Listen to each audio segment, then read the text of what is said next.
Assalamualaikum warahmatullahi wabarakatuh. Perkenalkan, saya perwakilan dari kelompok 5 yang akan membahas materi tentang sistem keuangan daerah. Baik, di sini saya akan memperkenalkan anggota kelompok 5. Perkenalkan, nama saya Anissa, adapun rekan saya Ayu Lestari, Intan Siti Hapsoh, Sania Nur Aini, dan Habib Rahman Aziz. Baik, untuk mempersingkat waktu, kita masuk ke materi. Perkenalkan, nama saya Anissa. Di sini saya akan membahas materi tentang pengertian keuangan daerah dan juga dasar hukum keuangan daerah. Fungsi pemerintahan daerah dapat terlaksana secara maksimal jika diikuti dengan pemberian sumber-sumber penerimaan yang cukup kepada daerah. Pemberian tersebut harus mengacu kepada undang-undang yang mengatur tentang perimbangan keuangan antara pemerintah pusat dan pemerintah daerah. Sumber-sumber keuangan yang melekat pada setiap urusan pemerintah yang diberikan kepada daerah akan menjadi sumber keuangan daerah.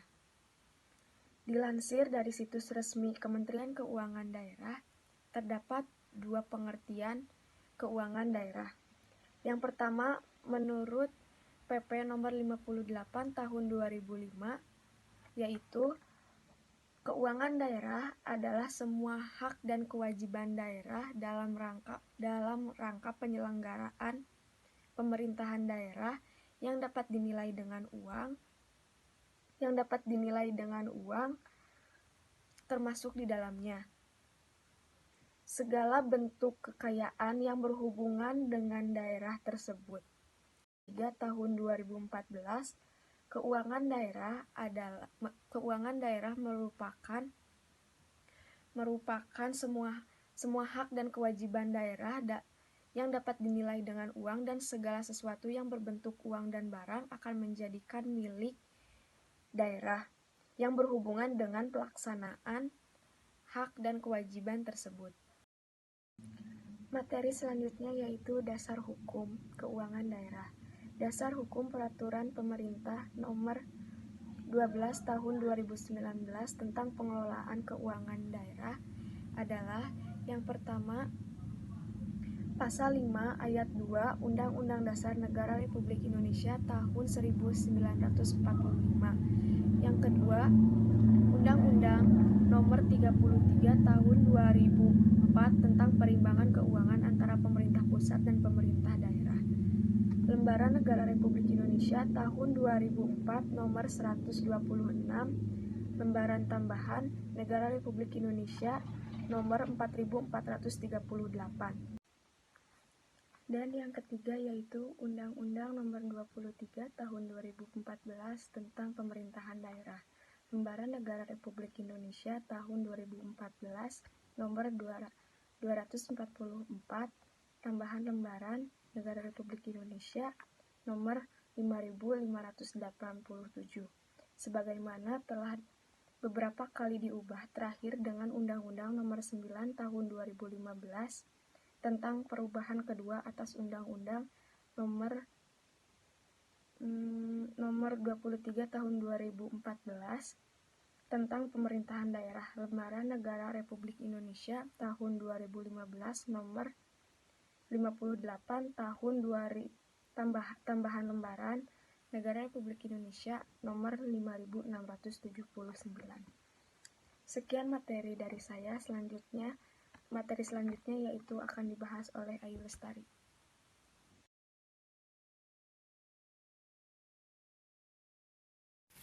Sebelumnya, perkenalkan, nama saya Ayu Lestari dari kelas 3D. Di sini saya akan menjelaskan mengenai ruang lingkup daerah dan sumber pendapatan daerah.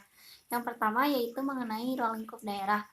Yang pertama yaitu hak daerah untuk melakukan pinjaman, memungut pajak, serta retribusi daerah. Yang kedua yaitu kewajiban daerah untuk menyelenggarakan urusan pemerintahan daerah dan membayar tagihan pajak. Yang ketiga, pendapatan daerah, yaitu keseluruhan uang yang masuk ke dalam kas daerah. Yang keempat, pengeluaran daerah, yaitu keseluruhan uang yang keluar dari kas daerah. Yang kelima yaitu kekayaan yang dikelola oleh sendiri ataupun orang lain yang meliputi berupa uang, surat berharga, piutang, barang, dan hak-hak lain yang dapat dinilai dengan uang. Yang keenam yaitu kekayaan yang dikuasai oleh pemerintah daerah dalam rangka menyelenggarakan tugas pemerintah daerah dan kepentingan umum. Yang dimaksud dengan kekayaan pihak lain di sini yaitu kekayaan yang dikelola oleh orang lain atau badan lain berdasarkan kebijakan pemerintah. Yang selanjutnya yaitu mengenai pendapatan daerah dan sumber pendapatan daerah. Pendapatan daerah adalah penerimaan daerah dalam satu bentuk peningkatan aktiva atau penurunan utang dari berbagai sumber dalam suatu periode tahun anggaran yang bersangkutan. Sedangkan menurut Undang-Undang Nomor 32 Tahun 2001 Pasal 15, pendapatan daerah adalah semua hak yang diakui oleh daerah dalam penambahan nilai kekayaan bersih dalam satu periode tahun anggaran yang bersangkutan. Sedangkan menurut ketentuan Undang-Undang Nomor 32 Tahun 2004 tentang pemerintahan daerah pasal 157 bahwa sumber-sumber pendapatan daerah dikelompokkan menjadi dua. Yang pertama yaitu pendapatan asli daerah, diantaranya hasil pajak daerah, hasil retribusi daerah, hasil pengelolaan kekayaan daerah yang dipisahkan, dan lain-lain pendapatan asli daerah yang sah. Dan yang berikutnya, dana penimbangan, diantaranya bagi hasil pajak atau bukan bagi hasil pajak, dana alokasi umum, dana alokasi khusus bagi hasil pajak atau penerimaan bantuan keuangan dari provinsi, dan lain-lain pendapatan daerah yang sah.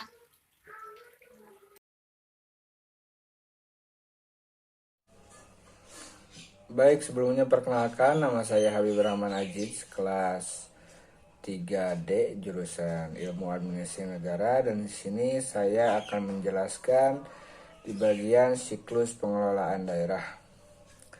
Siklus pengelolaan daerah terdiri dari 5 tahapan sebagai berikut. Yang pertama adalah rencana, sasaran, dan tujuan fundamental. Yang kedua, perencanaan operasional. Yang ketiga, penganggaran. Yang keempat, pengadilan dan pengukuran. Yang kelima, pelaporan dan umpan balik. Tahap pertama merupakan tanggung jawab legislatif dan eksekutif yang dituangkan dalam rencana pembangunan jangka panjang daerah atau disingkat dengan RPJPD. Tahap kedua, eksklusif menyusun perencanaan tahunan yang disebut Rencana Kerja Pemerintah Daerah atau disingkat menjadi RKPD. Tahap ketiga, berdasarkan dokumen perencanaan disusunlah anggaran, pendapatan, dan belanja daerah. Sedangkan tahap keempat merupakan pelaksanaan anggaran yang terdiri dari laporan realisasi anggaran atau LRA, neraca, laporan arus, kas, dan catatan laporan keuangan.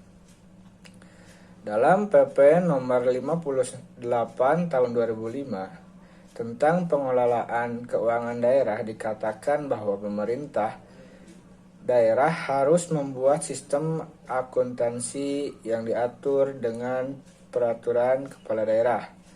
Sistem akuntansi ini untuk mencatat, menggolongkan, menganalisis, mengikhtiarkan, dan melaporkan transaksi-transaksi keuangan yang dilakukan oleh pemerintah daerah dalam rangka pelaksanaan APBD. Peraturan bidang akuntansi dan pelaporan dilakukan dalam rangka untuk menguatkan pilar akuntabilitas dan transparansi. Dalam rangka pengelolaan keuangan daerah yang akuntabel dan transparan. Pengaturan Pemerintah Nomor 58 Tahun 2005 mengamatkan pemerintah daerah wajib menyampaikan pertanggungjawaban berupa 1. Laporan realisasi anggaran, 2. Neraca, 3. Laporan arus kas, dan 4. Catatan atas laporan keuangan. Laporan keuangan dimaksud disusun sesuai dengan standar akuntansi pemerintahan, sesuai dilaporkan kepada masyarakat melalui DPRD. Laporan keuangan perlu diperiksa terlebih dahulu oleh BPK. Fungsi pemeriksaan merupakan salah satu fungsi manajemen sehingga tidak dapat dipisahkan dari manajemen keuangan daerah. Berkaitan dengan pemeriksaan yang telah dikeluarkan Undang-Undang Nomor 15 Tahun 2004 tentang pemeriksaan, pengelolaan, dan tanggung jawab keuangan negara. Terdapat 2 jenis pemeriksaan yang dilaksanakan terhadap pengelolaan keuangan negara, yaitu pemeriksaan intern dan pemeriksaan ekstern. Pemeriksaan atas pengelolaan keuangan daerah dilaksanakan sejalan dengan amandemen 4 Undang-Undang 1945. Berdasarkan Undang-Undang Dasar 1945, pemeriksaan atas laporan keuangan dilaksanakan oleh Badan Pemeriksa Keuangan Republik Indonesia atau BPK-RI. Dengan demikian, BPK-RI akan melaksanakan pemeriksaan atas laporan keuangan sebagai auditor yang independen akan melaksanakan audit sesuai dengan standar audit yang berlaku dan akan memberikan pendapat atas kewajaran laporan keuangan. Standar akuntansi pemerintah. Selain pemeriksaan ekstern oleh BPK, juga dapat dilakukan pemeriksaan intern.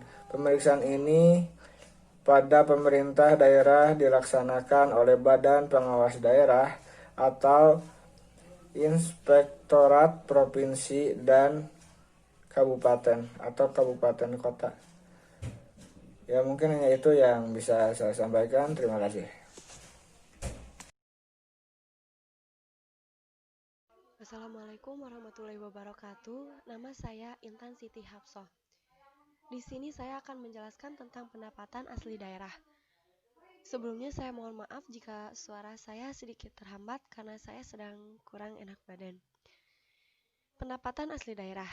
Menurut UU RI nomor 33 tahun 2004 tentang perimbangan keuangan antar pemerintah pusat dan daerah menjelaskan pasal 1 ayat 28 menyatakan tentang pengertian pendapatan asli daerah, yaitu pendapatan yang diperoleh daerah yang dipungut berdasarkan peraturan daerah sesuai dengan peraturan perundang-undangan. Sedangkan menurut Indra Bastian 2002 nomor 83 mengemukakan bahwa pendapatan asli daerah adalah semua pendapatan yang berasal dari sumber ekonomi asli daerah. PAD diklarifikasi 4 jenis. Yang pertama adalah pajak daerah. Contohnya seperti pajak kendaraan bermotor, bea balik nama kendaraan bermotor, pajak bahan bakar kendaraan bermotor, pajak air. Dan yang kedua adalah retribusi daerah, seperti retribusi pelayanan kesehatan, retribusi pemakaian kekayaan daerah, retribusi pasar grosir dan pertokoan. Lalu ada retribusi kelebihan muatan, retribusi perizinan pelayanan, dan pengendalian.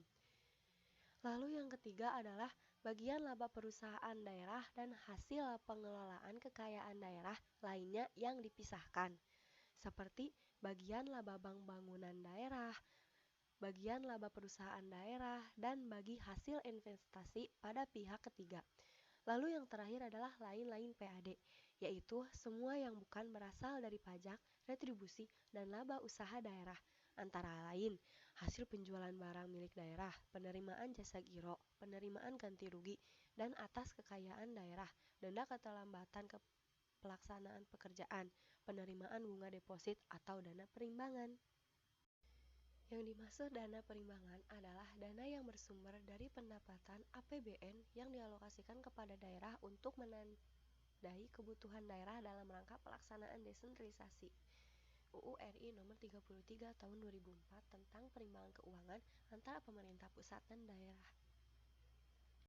Menurut Indra Bastian dan Gatot Soepriyanto 2002 nomor 84 mengupakan bahwa kelompok dana perimbangan adalah bagi hasil pajak seperti pajak bumi bangunan atau PBB, lalu bea perolehan hak atas tanah dan bangunan atau PBHTB, bagi hasil bukan pajak seperti sumber dana daya hutan, pemberian atas hak tanah negara, penerimaan iuran eksplorasi, dana alokasi khusus adalah perimbangan dalam rangka untuk membiayai kebutuhan tertentu.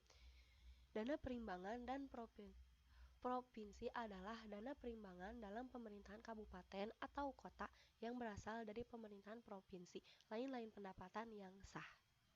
Menurut UU RI nomor 33 tahun 2004 tentang perimbangan keuangan antar pemerintah pusat dan daerah, pada bagian penjelasan pasal 3 ayat 4 menyatakan bahwa lain-lain pendapatan yang sah antara lain hibah, dana darurat, dan penerimaan lainnya sesuai dengan peraturan perundang-undangan yang berlaku. Terima kasih.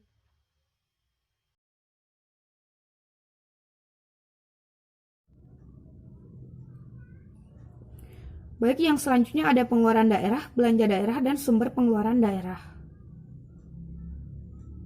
Menurut Sri Maningsih Abdul Halim 2001-199 bahwa pengeluaran daerah adalah semua pengeluaran kas daerah selama periode tahun anggaran bersangkutan yang mengurangi kekayaan pemerintah daerah.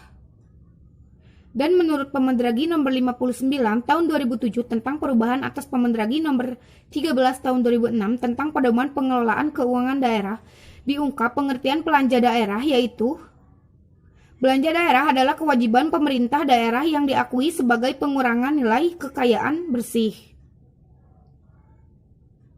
Belanja daerah dibagi menjadi dua, yaitu ada belanja langsung dan belanja tidak langsung. Yang pertama yaitu ada belanja langsung. Belanja langsung merupakan belanja yang dianggarkan terkait secara langsung dengan pelaksanaan program dan kegiatan.